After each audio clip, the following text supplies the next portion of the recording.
Do you ever feel stuck in the rat race? Life doesn't have to be that way if you're willing to put in the work.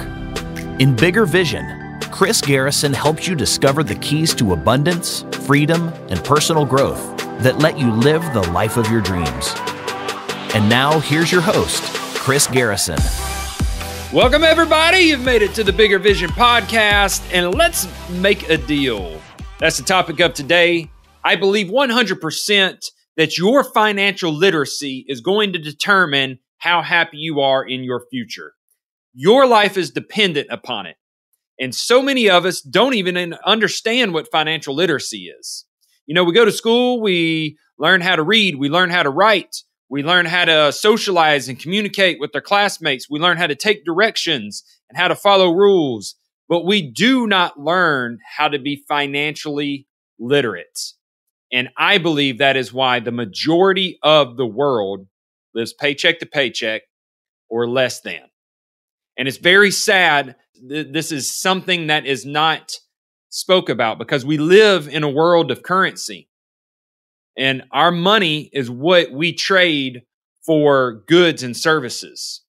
And without that, we are reduced to a lifestyle that is submissive to the amount of money that we have. And I want to impress on you to begin to increase your financial literacy. Chris, what do you mean by financial literacy? Well, your understanding of knowing when a deal is a deal. I mean, that's what it boils down to. There's words that you need to understand and know, vernaculars.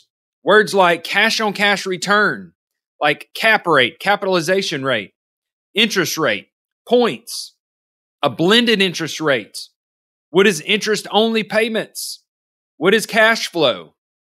These are things that I've learned in the past few years since I began to get around highly successful individuals that are running 8, 9-figure businesses, and they have 7-figure incomes. They understand these words because they would have not got to those levels if they did not understand them. They understand how to read a P&L, a profit and loss statement, how to read a balance sheet. They understand leverage. Leverage is an extremely important word. Leverage allows you to scale quickly. This whole philosophy of save, pay cash for everything, and it's the least risk is false. The least risk is having more cash flow, which simply means cash in hand. Cash that actually comes to you and not someone else. Cash after all expenses have been paid. That is cash flow. So I want to give you some examples because I'm going to keep this episode short and sweet. So let's say that we've got a $1 million purchase price business. There's a business on bizbuysell.com. They want $1 million for it. And it's got a net profit of $200,000. So this must be, this is a little overpriced business in my opinion. Because you're looking at a 5X on this. So it better be an absentee owner. It better have its systems and processes in place. And typically when you're getting in this range of that kind of profit, not everything's polished up that great. But we're going to use it as an example. It's $1 million purchase price, and they make $200,000 net profit, EBITDA. Net operating income, whatever you want to call it. After everything's been paid, there's $200,000 left over for the owner. Well, if I take my net profit and divide it by the purchase price, I'm going to get my capitalization rate because that is how you figure a capitalization rate. You divide your net profit by the actual purchase price. So that's a 20% cap rate. That's good. That's a good return. You think about the stock market, you're going to, on average, get 6% return. They say on average at best. And a lot of folks get below that because of all of the administration fees from their financial advisors, investors. All right, so let's move on past the capitalization rate. The other thing I'm going to be looking at is my cash on cash return. Cash on cash return is figured this way. The net profit divided by the actual cash that I had to pull out of my pocket and pay for an asset. Now, most people, and the majority of people, are not going to take $1 million out and go buy a business. But it's a good metric to sit here and consider what the return rate is on an asset. So that's why we use the capitalization rate, because the majority of investors are going to leverage, which is another term we'll go over in a second, some type of financing, whether it's from a bank, a private individual, a private group, whatever the case is. So they're not going to come out of pocket the full $1 million and net the 200,000 so that they have a 20% capitalization rate. But the capitalization rate is considered you paid full cash for it. That's how you figure. That's why it is the net operating income divided by the purchase price. Cash on cash return, though, lets you evaluate what return you're getting on your money that you're deploying. Just like if you were putting it in a stock market, I'm putting this much in. What am I getting back? What kind of percentage? What kind of interest rate am I getting back? Okay, this is what a cash on cash return is telling you. So let's say we got that $1 million purchase price, but we're going to be a smart investor and we're going to use leverage. And we're going to go to the bank and we're going to get $800,000 bank loan. So 80% of this $1 million we're going to leverage from the bank. Now, the bank's going to only give us the 80% because they want us to have some skin in the game. So we're going to have to come up with $200,000 down payment, which is 20% of that $1 million. So I'm got $200,000 of my cash into this purchase of the asset. Now, we're going to keep the same example from before. I've got a $200,000 net profit. At the end of the year, I've got $200,000 sitting in the bank, all expenses paid. Everything's been taken care of for the operations of this business. $200,000 net operating income divided by the cash I had to spend on it, which was also $200,000 in a down payment. That is 100% cash on cash return. Again, a very good metric. This deal's looking like a deal, is it not? And this is what you need to know so that you can determine, is a deal a deal? A lot of people might have said, holy moly, that's $200,000 down payment. That's not a deal. That's expensive. But when you look at these metrics, you realize that you are getting great returns, higher returns than anybody else is getting on this, what they call passive 401k retirement investing at a 6% or less. You're over here getting 20% cap rate, 100% cash on cash return. This is why you need to understand these formulas. So capitalization rate is net operating income divided by purchase price. Cash on cash return is net operating income divided by the actual cash that came out of your pockets. So let's break it down. What does this look like? We got $200,000 net profit. If I had that $800,000 bank loan and I did a 10-year loan at 6% interest, that is $106,579. Okay, $106,579 is what I'm going to pay that year for that bank loan in interest and principal payments. All right.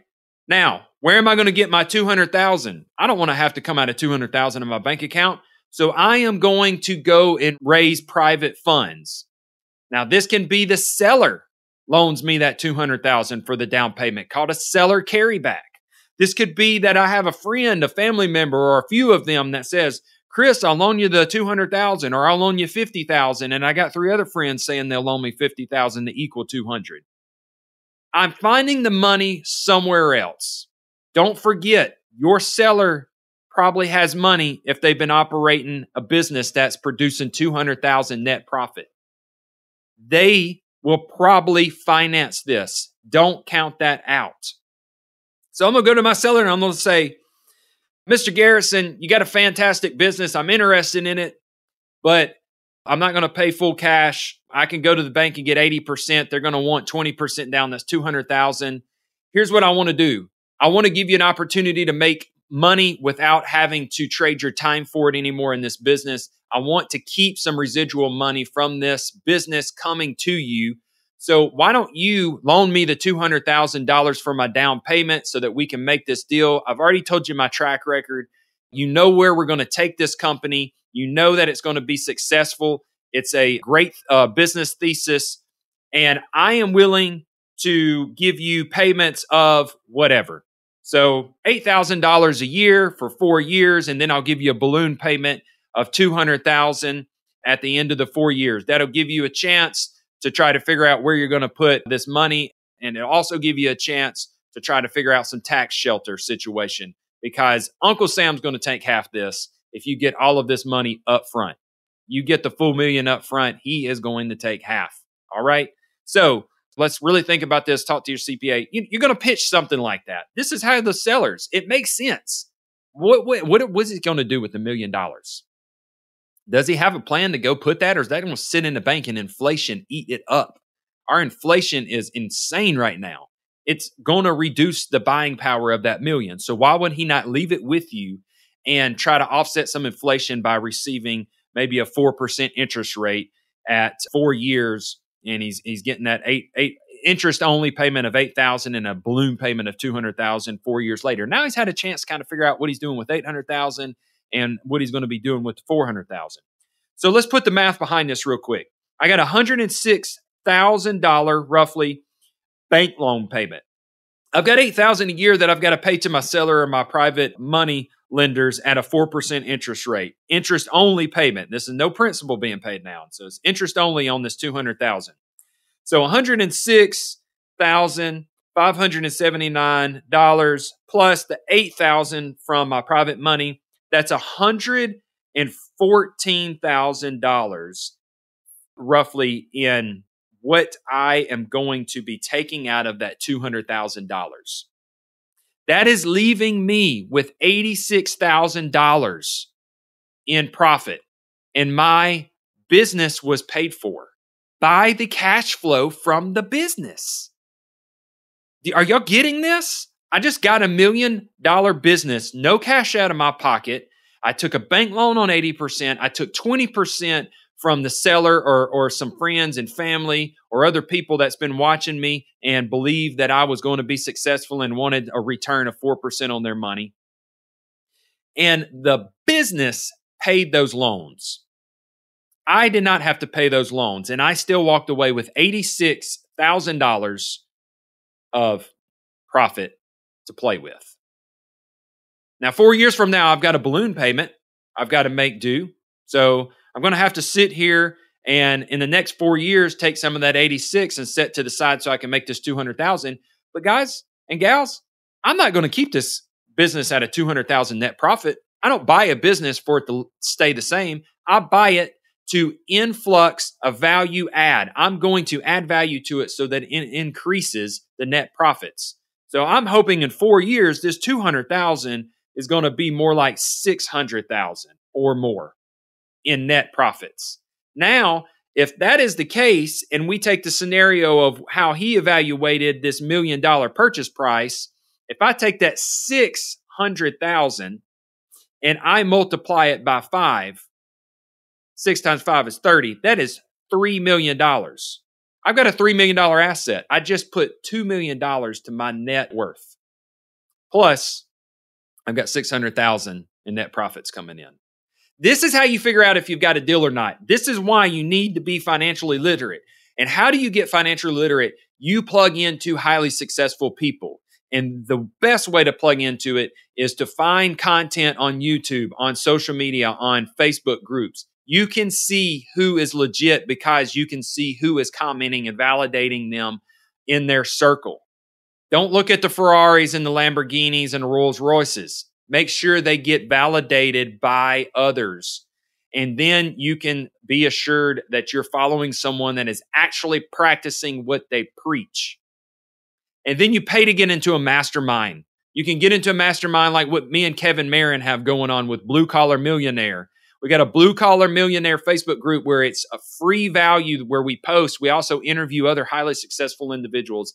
And we also have an inner circle where you can come in and you can have one-on-ones in a group setting and you can say, hey, here's what I got going on. This is what my business is. We will actually come in and help brainstorm, and we will give you the connections and the techniques that you need to get past the next hurdle so you could take a 200,000 net profit to a 600,000 net profit.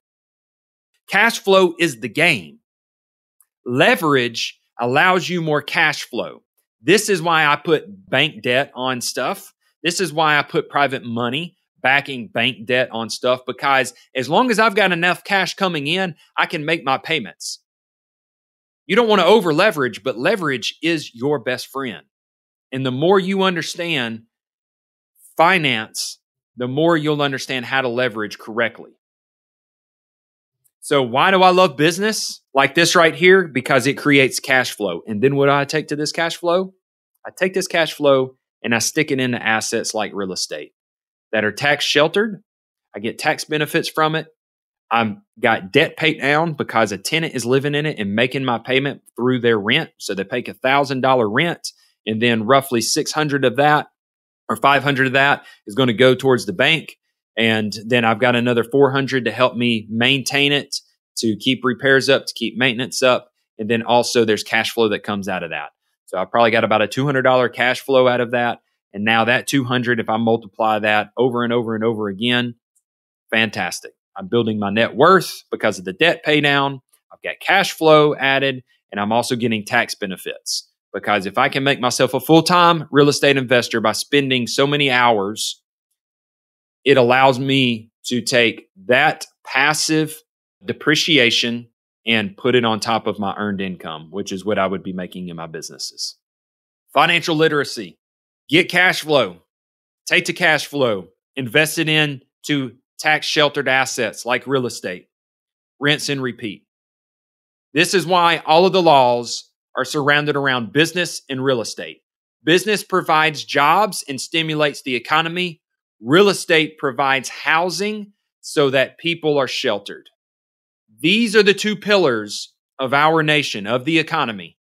And if you can plug into the business and create a cash flowing business and then take that extra cash flow and dump it into an asset like real estate, and you let that compound over 10, 20, 30 years, you are going to be wealthy. But you got to start now.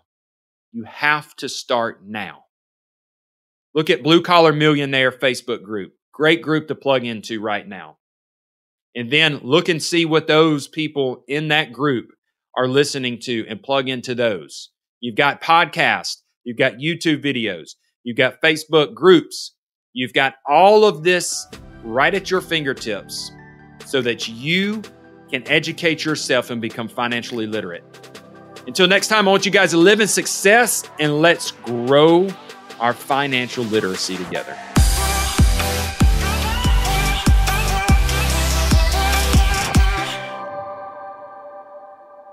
This is thepodcastfactory.com.